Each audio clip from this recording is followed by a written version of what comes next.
Assalamualaikum warahmatullahi wabarakatuh.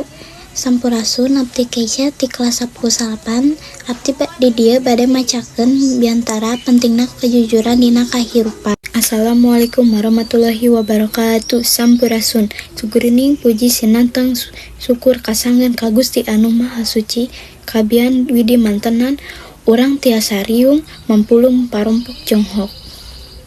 Tehilap salawat miwa salam salawasana kasanggeun kajunjungan urang sadayat Kanjeng Nabi Muhammad sallallahu alaihi wasallam. Tehilap kasanggeun ka para sahabat kaluargi nadagi ka urang sadaya salaku umatna amin.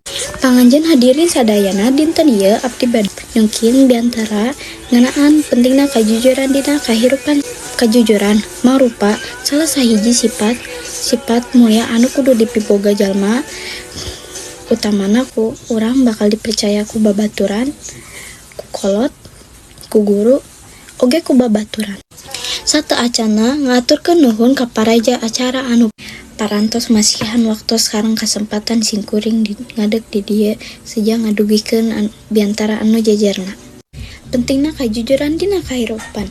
Hadirin sadayana anu dipikahormat, ayeuna alurang kudu nerapkeun pentingna kajujuran dina kahirupan sapopoe. Kajujuran mangrupakeun sifat hade anu kudu dipiboga ku unggal jalma. Jalma anu jujur biasana dipercaya ku batur. Sabalikna, lamun resep ngabohong, kapercayaan ti batur bakal leungit. Dina kahirupan sapopoe, kajujuran bisa dimimitikeun tina haleutik. Contoh, ulah nyontek, ngomong saayana ameh mawa kahadean dikeun diri sorangan. Sabab eta arurang kudu hirup jujur, ameh diresep ku batur. Hadirin sadayana anu singkuring dipikahormat, sakitu nu tiasa singkuring sampaikan ngeunaan pentingna kajujuran dina kahirupan. Ku kituna hayu urang biasakeun hirup jujur dina sagala hal, sabab kajujuran mangrupa kunci kepercayaan jeung kasuksesan. Hapunten upami aya kasalahan dina nyarios atur nuhun kana perhantosana. Wassalamualaikum warahmatullahi wabarakatuh.